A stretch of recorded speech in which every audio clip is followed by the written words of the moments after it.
नमस्कार, मेरा नाम है अशोक और स्वागत है आपका मैकेनिकल नेक्सस में।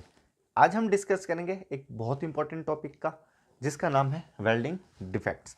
तो चलिए हम शुरू करते हैं और बात करते हैं सबसे पहले क्रैक की। क्रैक क्या होती है, कितने टाइप की होती है, कैसे डेवलप होती है और इसको कैसे दूर किया जा सकता है। तो अगर किसी भी मटेरियल में नॉन यूनिफॉर्म हीटिंग की जाए या फिर नॉन यूनिफॉर्म कूलिंग की जाए तो मटेरियल के अंदर कुछ रेसिडुअल स्ट्रेस डेवलप हो जाती है। इन रेसिडुअल स्ट्रेस को ही लॉक्ड इन स्ट्रेस कहा जाता है और इन्हीं स्ट्रेस के कारण हमारी क्रैक डेवलप होती है।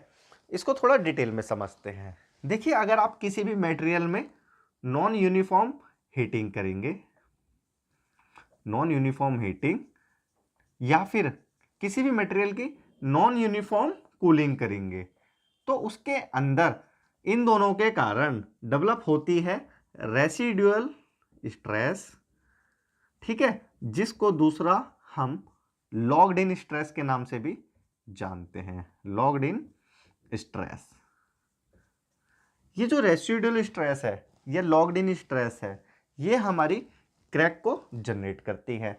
उससे पहले हम समझते हैं ये होती क्या है। देखिए, किसी भी मटेरियल पे जब हम फोर्स अप्लाई करते हैं तो वो मटेरियल डिफॉर्म हो जाता है। ज़्यादा फोर्स अप्लाई करेंगे तो वो प्लास्टिक स्टेज में चला जाता है। मगर जब मटेरियल के ऊपर से हमारा लोड हटाया जाता है तब कुछ पोर्शन वापस नहीं आता।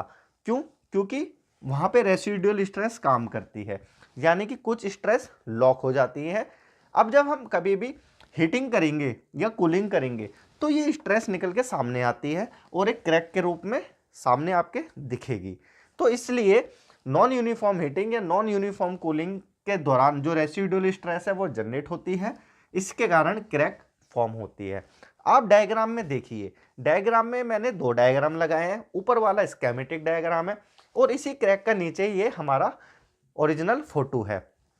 क्रैक अलोंग द लेंथ है, यानी आपके वेल्ड के साथ साथ जा रही है तो उसे लॉन्गिट्यूडनल वेल्ड क्रैक कहेंगे, और अगर अक्रॉस द लेंथ है तो उसको ट्रांसफर क्रैक के नाम से जाना जाएगा। अब हम बात करते हैं कि क्रैक होती क्यों है मटेरियल के अंदर, किस रीजन से डेवलप होती है। तो अगर हमारे मेटल के अंदर हाई परसेंटेज ऑफ सल्फर हो या हाई परसेंटेज ऑफ कार्बन हो तो आपके क्रैक डेवलप होने के चांस बहुत ज़्यादा बढ़ जाते हैं। दूसरा, मटेरियल को आपने प्रीहीट नहीं किया। क्यों प्रीहीट क्यों करते हैं? ताकि उसके अंदर से रेसिडुअल स्ट्रेस हट जाए। तो आपने बिना उसको प्रीहीट किए डायरेक्ट वेल्ड करना स्टार्ट कर दिया, तब भी आपकी क्रैक 100% जनरेट होगी। या फिर हमारा जो वेल्ड मेटल है उसके ऊपर किसी प्रकार का अगर कोई मॉइस्चर है, हमने उसे प्रॉपर क्लीन नहीं किया, तब भी वेल्ड जनरेट क्रैक डेवलप होगी। तो ये था क्रैक के बारे में। दूसरा हम बात करते हैं डिफेक्ट को, जिसका नाम है पोलैरिटी, माफ कीजिए पोरोसिटी। ठीक है, अब बात करते हैं पोरोसिटी क्या होती है। देखिए, पोरोसिटी बना है पोरस से। पोरस मतलब क्या होता है? छिद्र। बहुत छोटे छोटे जो छिद्र होते हैं, ठीक है, जैसे हमारा जो स्किन है ये भी एक पोरस है, तभी हमारी स्वेटिंग फ्रंट हमारे मतलब स्किन के ऊपर दिखती है। उसी प्रकार वेल्ड में बहुत छोटे छोटे एयर गैप होते हैं, यानी कि एयर या फिर जो गैस गैप हैं, गैस के जो हमारे पॉकेट बनेंगे, ठीक है, जिनको दूसरा ब्लो होल के नाम से भी जाना जाता है। ये जो ब्लो होल्स हैं, इनके कारण हमारी पोरोसिटी डेवलप होती है। और पोरोसिटी एक हमारा कैसा डिफेक्ट है आप स्क्रीन में देख सकते हैं।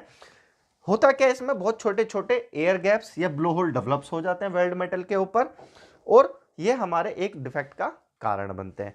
ये क्यों होते हैं? क्योंकि अगर हमारा जो फ्लक्स है या हमारा जो वेल्ड मेटल है जिसको हम वेल्ड करना है, उनके अंदर ऑलरेडी कुछ अनवांटेड गैसेस प्रेजेंट रही हो, तब भी ये डेवलप हो सकता है। या जो हम इलेक्ट्रोड यूज कर रहे हैं वो पुअर क्वालिटी का हो या बहुत पुराना हो, जंग लगा हो, तब भी हमारा वहां पे पोरोसिटी डेवलप होती है। या फिर शील्डिंग गैस का लॉस होने के कारण भी ये डेवलप हो जाती है। तो तीसरा हम बात करते हैं अंडरकट की। तीसरा डिफेक्ट है उसे कहते हैं अंडर कट। ठीक है, अंडरकट क्या होता है? देखिए, अंडरकट को समझने के लिए आप पहले समझिए टो क्या होता है वेल्ड में अंदर। तो हमारा जो ये वेल्ड है, मान लीजिए मेरा वेल्ड है, ये वेल्ड है और नीचे वाली प्लेट है, ये मेरा बेस मेटल है और ये मेरा वेल्ड मेटल है। ठीक है, तो इनकी जो बाउंड्री लाइन होती है और हमारा जो सरफेस के ऊपर ये जो पॉइंट होता है जहाँ पे ये दोनों आपस में मिलते हैं, बेस मेटल और वेल्ड मेटल, तो इसको कहा जाता है टो। अगर हमारे टो के अंदर कुछ इरेगुलरिटी फॉर्म हो जाए, इरेगुलरिटीज मतलब अनइवन शेप्स, ठीक है, मान लीजिए अभी ऐसे था, अभी ये कुछ इस तरह से हो जाए, ठीक है, कुछ इस तरह से हो जाए, तो यहाँ पे क्या होता है, फोटो में भी देख सकते हैं आप, तो यहाँ पे हमारा जो एरिया है वेल्ड का वो कम हो जाता है। वेल्ड का एरिया कम होगा तो हमारी स्ट्रेंथ कम हो जाएगी, और स्ट्रेंथ कम हो गई तो मतलब ये एक तरह से हमारा डिफेक्ट बन गया। इस डिफेक्ट को कहा जाता है अंडरकट डिफेक्ट। ये क्यों होता है उसको समझिए। जब हम फीड करते हैं वेल्डिंग में, तो हमारी जो अगर स्पीड है वो स्पीड बहुत अगर स्लो हो, तब भी हमारा अंडरकट डेवलप होने के चांस बहुत ज़्यादा बढ़ जाते हैं।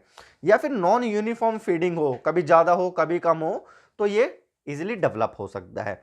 ये हमारे आप देखेंगे ये दोनों साइड भी हो सकता है, ये हमारा जरूरी नहीं है कि एक साइड हो, ये दोनों तरफ भी हो सकता है, या हो सकता है एक तरफ भी डेवलप हो। या फिर हम जब इलेक्ट्रोड की जो हमारी पोजीशन है या उसका एंगल है इनकरेक्ट रखे, तब भी हमारे अंडरकट डेवलप होने के चांस बहुत ज़्यादा बढ़ जाते हैं। तो चलिए चौथे हम डिफेक्ट की बात करते हैं, जिसे कहा जाता है स्पैटर डिफेक्ट। देखिए चौथे को कहा जाता है स्पैटर। अब ये स्पैटर्स क्या होता है इसको समझिए। वेल्ड की जो हमारा बेस वेल्ड जो मटेरियल है अभी क्या है, लिक्विड फॉर्म में, अगर इसकी बहुत छोटी छोटी बूंदें हमारे सरफेस पे गिर जाएं, इस तरह से कुछ आप डायग्राम में भी देख सकते हैं, मैंने डायग्राम भी आपके लिए बनाया हुआ है, तो इनको कहा जाता है स्पैटर डिफेक्ट। यानी वेल्ड की छोटी छोटी अगर बूंदें वेल्ड मेटल के दोनों तरफ या एक तरफ फैल जाएं और दिखने लगे, तो इस डिफेक्ट को कहा जाता है स्पैटर डिफेक्ट। ये क्यों होता है इसको समझते हैं। देखिए इसका मेन रीजन होता है अगर हम इनकरेक्ट पोलैरिटी यूज करें वेल्डिंग में, तब ये बहुत जल्दी डेवलप होते हैं।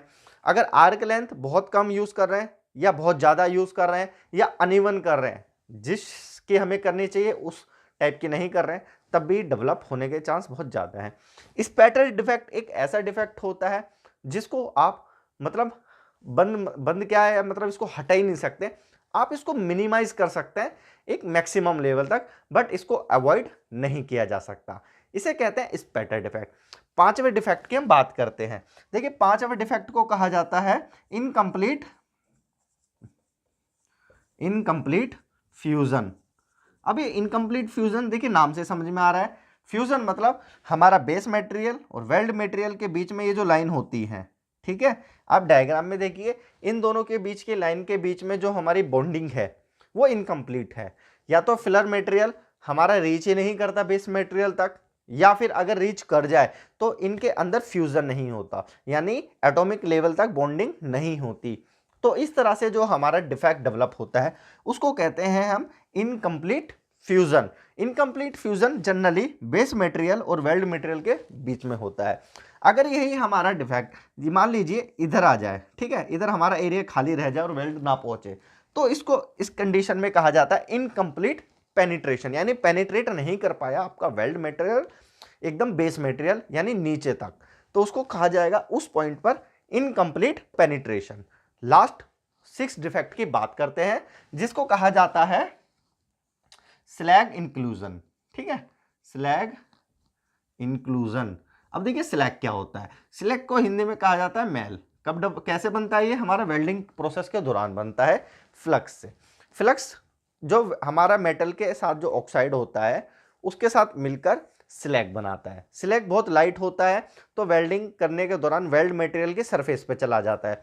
सरफेस पे चला जाता है तो उस समय तो ये ऑक्साइड से बचा लेता है, यानी ऑक्सीजन के कांटेक्ट से बचा लेता है, इस कारण हमारा वेल्ड बहुत अच्छा बनता है। मगर अगर यही स्लैग क्या हो जाए, हमारे वेल्ड मटेरियल के अंदर चला जाए, एक तो स्लैग होता है नॉन मेटेलिक सब्सटेंस, यानी मेटल का नहीं बनता, कुछ केमिकल एजेंट होते हैं ये, अगर हमारे वेल्ड मेटल के अंदर चला जाए और ऊपर से हमारा वेल्ड फिल हो जाए इसके ऊपर, जैसा आप डायग्राम में भी देख सकते हैं, तो इस डिफेक्ट को कहा जाता है स्लैग इंक्लूजन। अब हम बात करते हैं ये क्यों होता है। अगर हमने इम्प्रॉपर क्लीनिंग करी है, यानी उसके ऊपर क्लीनिंग नहीं करी, डायरेक्ट वेल्ड करना स्टार्ट कर दिया, तो हमारा स्लैग डेफिनेटली वेल्ड के अंदर जाने के चांस बन जाते हैं, क्योंकि मॉइस्चर हैवी होता है और इसको नीचे की तरफ ले जाता है। दूसरा, हमारा फिलर मटेरियल जो हम यूज़ करते हैं वो हमारा प्रॉपर क्लीन नहीं है, हमने कहीं मतलब डस्ट से उठाया और डायरेक्ट वेल्ड करना स्टार्ट कर दिया, तब भी वहाँ पे स्लैग के बनने के चांस बहुत ज़्यादा बढ़ जाते हैं। या फिर हमारी हाई स्पीड हो इलेक्ट्रोड की करने के दौरान, तब भी वहाँ पे ये हमारा स्लैग डेवलप होने के चांस बहुत ज़्यादा बढ़ जाते हैं। या फिर इसकी अगर विस्कोसिटी बढ़ जाए, बहुत ज़्यादा हो जाए, हैवी हो जाए, हैवी होने के कारण ये बाय डिफ़ॉल्ट नीचे की तरफ बैठना स्टार्ट कर देता है, तब भी वहाँ पे स्लैग बनने के चांस बहुत ज़्यादा बढ़ जाते हैं। तो हमारे जितने भी कॉसेस मैंने आपको सबके बताए, अगर आप इनको अपोजिट कर दें तो वो आपकी रेमेडीज़ बन जाती है। मैंने इसलिए नहीं बताई क्योंकि बहुत लंबी वीडियो हो जाती है, अननेसेसरली आप भी भग जाते होगे बिना देखे ही। तो ये था दोस्तों वेल्डिंग डिफेक्ट के बारे में। Thank you for watching.